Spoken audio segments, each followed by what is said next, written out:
Gojo Satoru को seal कर दिया गया है इस आदमी के द्वारा, पर ये आदमी है कौन और क्या है ये प्रिजन रेल्म जिसमें गोजो सातोरू को सील किया गया है। अगर तुम्हारे मन में भी ये सब सवाल आ रहे हैं देन डोंट वरी, मैं हूं ना। After watching jujutsu Kaisen season 2 episode 9 for more than 6 times, मैं आ गया हूं इस एपिसोड का लेकर के एक्सप्लेनेशन और जवाब भी तुम्हारे मन में आए हुए सारे सवालों का। एंड डोंट वरी, मैं तुम्हें मांगा के स्पॉयलर्स नहीं दूंगा। तो let's dive in the video. Episode start होता है with a question, what do you think of Gojo Satoru. ये question obviously Jujutsu High students के लिए है, not for you Gojo lovers out there. और इसका answer goes something like this. Gojo मेरे sensei है, कुछ की उसने जान बचाई है, कुछ की मदद की है, कुछ उसके बारे में ज्यादा जानते नहीं है, पर एक चीज सब जानते हैं कि वो एक पागल है, फ्लिपेंट, इंडिविजुअलिस्टिक, एगोइस्टिकल है। And it goes without saying that he is the strongest. और अभी वही स्ट्रॉन्गेस्ट सोर्सरर थका हुआ है, और क्यों है वो थोड़ी देर में तुम्हें पता चल जाएगा। गोजो यहाँ पे अल्फा पोज मारे खड़ा हानामी पे पॉइंट कर रहा है और उसे घास फूस बुला रहा है, which is technically correct. Gojo continue करता है और कहता है कि कैसे वो उससे 3 बार मिलने के बाद भी उसे अंडर एस्टिमेट कर रहा है, और फिर चलते चलते 3-4 और टॉन्ट मारते हुए आ जाता है जोगो और हानामी के बीच में, जिसे देखते हुए दोनों जोगो और हानामी गोजो पे अटैक करते हैं। पर इस बार गोजो लिमिटलेस का यूज नहीं करता है और हैंड टू हैंड कॉम्बैट में उतर जाता है, जिसका रिजल्ट आता है एक का हाथ टूटा और एक दीवार पे फेंका गया। ये देखते हुए हानामी सोचता है कि गोजो सिर्फ जोगो को टारगेट कर रहा है, यानी उसका डिक्लेरेशन बस एक मिसडायरेक्शन देने के लिए था। उतने में गोजो भी हानामी को ज्वाइन करने के लिए दीवार पे आ जाता है। अब दीवार से टकराने के बाद जोगो फट से वहां से भाग जाता है, लेकिन यहाँ हानामी अभी भी सोच ही रहा है कि गोजो ने टेक्निक यूज करना बंद कर दिया है और सिर्फ कॉम्पैक्ट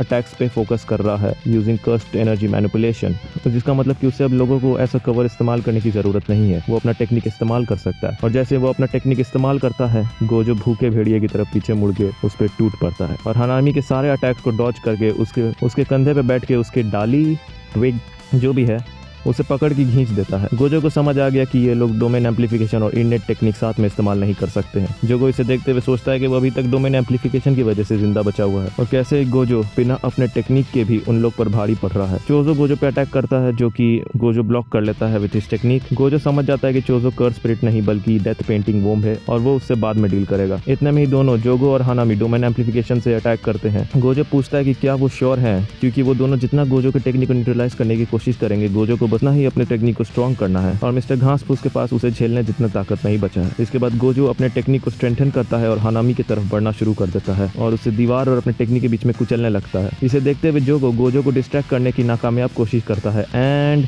हानामी इज डेड। फिर गोजो साइड ग्लांस देते हुए कहता है नेक्स्ट। गेटो सेंसर स्क्रीन पे आते हैं और देते हैं much awaited information on prison realm, which is prison realm एक लिविंग बैरियर है जो कि गेंशिन के मरे हुए शरीर से बना हुआ है और ऐसी कोई भी चीज नहीं है जो इसमें सील नहीं कर सकते हैं। इंपॉर्टेंट नोट, यहाँ गेंशिन का मतलब गेंशिन इम्पैक्ट नहीं है। गेंशिन एक बुद्धिस्ट मॉन्ग है, ऑल्सो नोन एज एशियन सोजो, जो कि जिंदा था अराउंड ईयर 942 से 1017 तक। अब ऑब्वियसली किसी चीज को इसमें सील करने के लिए कुछ कंडीशंस है, जो कि है सीलिंग टारगेट, यानी गोजो को इसके 4 मीटर के इफेक्टिव सीलिंग रेंज में 1 मिनट तक रखना होगा। अब ये सुनने के बाद जोगो.txt का सिस्टम इसे पहले तो प्रोसेस नहीं कर पाया, पर जैसे ही करता है वो गेटो को थ्रेटन करता है और कहता है क्या तुमने बस इस इम्पॉसिबल टास्क को उनके मुंह पर थोपने के लिए उनके साथ काम कर रहा है, क्योंकि ऑब्वियसली इन कंडीशंस में गोजो के साथ लड़ना इज सुसाइड। पर गेटो उसे अश्योर करता है और कहता है भले ही उन्हें 1 मिनट चाहिए, पर जोगो यहाँ पे अपनी जान बचाने के लिए भीड़ के बीच में भाग रहा है और गोजो उसका पीछा कर रहा है। अब ये फाइट सीन से ज्यादा विक्टिम और साइकोपैथ का चेस सीन ज्यादा बन चुका है। अब जोगो डिसाइड करता है ह्यूमंस को ऐसा कवर बना के हिट एंड रन स्ट्रेटेजी इस्तेमाल करने का, और फिर जैसे ही जोगो गोजो पे पहला अटैक करता है, गोजो उसे ब्लॉक कर लेता है, जिसे देखते हुए जोगो वापस क्राउड में घुस जाता है और कहता है चोजो को मदद करने के लिए, नहीं तो गोजो से पहले वो उसे मार देगा। और चोजो अटैक करता है पर गोजो फिर ब्लॉक कर देता है। गोजो सिचुएशन को एनालाइज करता है। जोगो और चोजो ना ज्यादा दूर ना ज्यादा नजदीक आ रहे हैं गोजो के। जो लोग कर्स स्पिरिट को नहीं देख सकते वो गोजो को अवॉइड करना शुरू कर दिए हैं, और ऐसी इनकी संख्या घटते गई तो जोगो के पास छुपने के लिए कवर भी नहीं होगा और गोजो को अपना टेक्निक रिलीज भी नहीं करना पड़ेगा जोगो को पकड़ने के लिए। लेकिन क्योंकि गोजो ने उन्हें क्लोज कॉम्बैट में हराने का प्लान पहले ही रिवील कर दिया है, तो ये प्रॉब्लम हो सकता है कि अगर दोनों दूरी बनाकर हमला करें तो सिचुएशन एनालिसिस का कंक्लूजन आता है गोजो सबको नहीं बचा पाएगा एंड ही सॉरी। और यहाँ जोगो की फटी पड़ी है 20 मिनट खत्म क्यों नहीं हुआ। Zoom into the tunnel, Geto sensei कहते हैं गोजो अभी भी शांत है और ठंडे दिमाग से सोच रहा है, तो अभी नहीं। सो गुड लक जोगो। इतादोरी उस डरी हुई लड़की के पास जाता है और पूछता है कि क्या वो ठीक है, जिसका लड़की रिप्लाई करती है सारे के सारे मॉन्स्टर बन गए और ट्रेन में बैठ के चले गए और उसे ट्रेन में नहीं आने दिया गया क्योंकि ट्रेन फुल हो गई थी, और फिर वो लड़की ट्रांसफिगर्ड ह्यूमन बन जाती है। इतादोरी गुस्सा हो जाता है कि उसका जाने मन माही तो यहाँ पे था। अब स्टेशन पे होता है अनाउंसमेंट एक ट्रेन के बारे में जो कि शिबुया जा रहा है, विच मीन्स गोजो की तरफ जा रहा है। ट्रेन को आते हुए देख जोगो और जनता दोनों खुश हो जाती है, पर दोनों के खुश होने की वजह अलग अलग है। ट्रेन के खुलते ही अंदर से निकलते हैं ट्रांसफिगर्ड ह्यूमंस और वो लोगों पे हमला करना शुरू कर देते हैं, जिसे देख के गोजो कंफ्यूज कंफ्यूज्ड है और अब ट्रेन से निकलता है माहितो अपने हैप्पी गो लकी मूड में और अपने वीकेंड प्लान शेयर करता है, जो कि है कुछ लोगों को यहाँ पर जिंदा रख के उनको जंगल में छोड़ के उनका शिकार करना, जिसपे जोगो ऐड करता है कि क्या वो जंगल को जला सकता है। माहितो कहता है कि हानामी गुस्सा हो जाएगा। जोगो कहता है कि हानामी मर चुका है और माहितो चौंक जाता है और कहता है सीरियसली। अब माहितो अटैक करता है खुशी खुशी गोजो पे, जो नहीं लगता है। गोजो रिकॉग्नाइज कर लेता है माहितो को एज पैच फेस और काउंटर अटैक करता है, जिसे माहितो डॉज कर लेता है और खुशी खुशी बताता है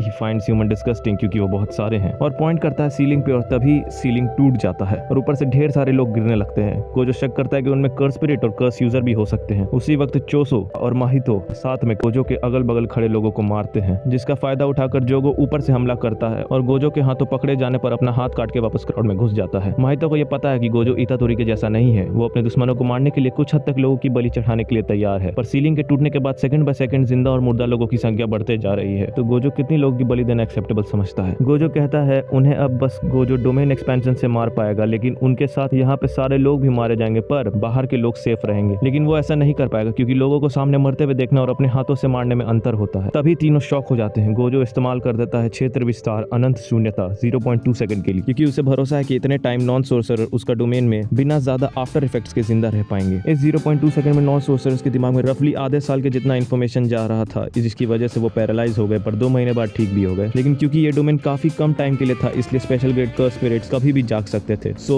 उनके पोटेंशियल काउंटर अटैक को ध्यान में रखते हुए गोजो अगले 229 सेकंड्स में लगभग 1000 ट्रांसफिगर्ड ह्यूमंस को मार देता है और ये सब करने के बाद वो थक जाता है। And there you have it. तभी गोजो के सामने दिखता है प्रिजन रेल, जिसे देख वो चौकन्ना हो जाता है। गोजो प्रिजन रेल का दरवाजा खोलता है एंड इट लुक्स क्रीपी। और ऐसे क्यों लग रहा है मुझे कि ये गला मिलना चाहता है। गोजो समझ जाता है कि ये क्या चीज और पीछे हट रहा होता है कि तभी उसके पीछे गेटो आ जाता है, जिसे देख के गोजो को शक होता है, पर भरोसा हो जाता है कि ये गेटो है और गेटो फिर सक्सेसफुली इस्तेमाल कर देता है गोजो पे फ्लैशबैक नोजित्सु। पास्ट के गेटो सेंसर आते हैं और कहते हैं कि सील करने के लिए 1 मिनट सिर्फ गोजो के दिमाग में होना चाहिए। गोजो पकड़ा जाता है और कहता है कि वो अपने कर्स एनर्जी को महसूस नहीं कर पा रहा और ना ही अपने शरीर को हिला पा रहा है, और पूछता है कि तुम कौन हो, जिसका मिस्टर क्वेश्चन मार्क कहते हैं कि वो गेटो सुगुरु है। पर गोजो कहता है कि भले ही उसकी आंखें कह रही हैं कि वो गेटो है, पर उसकी आत्मा ये मानने के लिए तैयार नहीं है, तो आखिर तुम हो कौन। मिस्टर क्वेश्चन मार्क कहता है क्रीपी, और अपना खोपड़ी खोल के दिमाग दिखाता है विच इज मोर क्रीपी, और पूछता है तुम्हें कैसे पता चला, और बताता है अपनी टेक्निक के बारे में, जहाँ वो एक बॉडी से दूसरे बॉडी में जा सकता है दिमाग को रिप्लेस करके, और वो उस बॉडी के इननेट टेक्निक को भी इस्तेमाल कर सकता है, और उसे गेटो का कर्स मैनिपुलेशन और ये सिचुएशन चाहिए था। और पूछता है गोजो से कि तुमने शोको को गेटो के बॉडी को डिस्पोज करने के लिए कहा था, और फिर अपनी खोपड़ी को बंद करके कंटिन्यू करता है थैंक्स टू डैट मुझे गेटो का बॉडी आराम से मिल गया, और चिंता मत करो, मैं तुम्हें 100 साल या 1000 साल में अनसील कर दूंगा, लेकिन अभी नहीं, क्योंकि तुम बहुत ज्यादा ताकतवर हो और मेरे रास्ते के कांटे बन रहे हो। गोजो कहता है कि शायद तुम भूल गए हो, भले ही मैंने गेटो को मारा था, पर उसे हराया किसी और ने था। मिस्टर क्वेश्चन मार्क को ईता के बारे में पता है, वो उसे उतना बड़ा खतरा नहीं समझता है। कोई भी टेक्निक को कॉपी करना बिना किसी कंडीशन के और अनलिमिटेड कर्स एनर्जी होना, दोनों ही उसे रिका के साथ पैक्ट फॉर्म करने पे मिला है, और वो तुम्हें यानी गोजो सातोरू को रिप्लेस नहीं कर पाएगा। इतादोरी को कम्युनिकेशन डिवाइस से कोकिची बताता है गोजो को सील कर दिया गया है। नाउ टू थिंक, कोकिची जिंदा है, दैट्स अमेजिंग, और दूसरा ये डिवाइस इतादोरी के कान में कब आया। Well that's it for today's video guys. अच्छा लगा तो लाइक कर देना, चैनल को सब्सक्राइब कर देना। मिलता तुम लोग को अगले वीडियो में। सी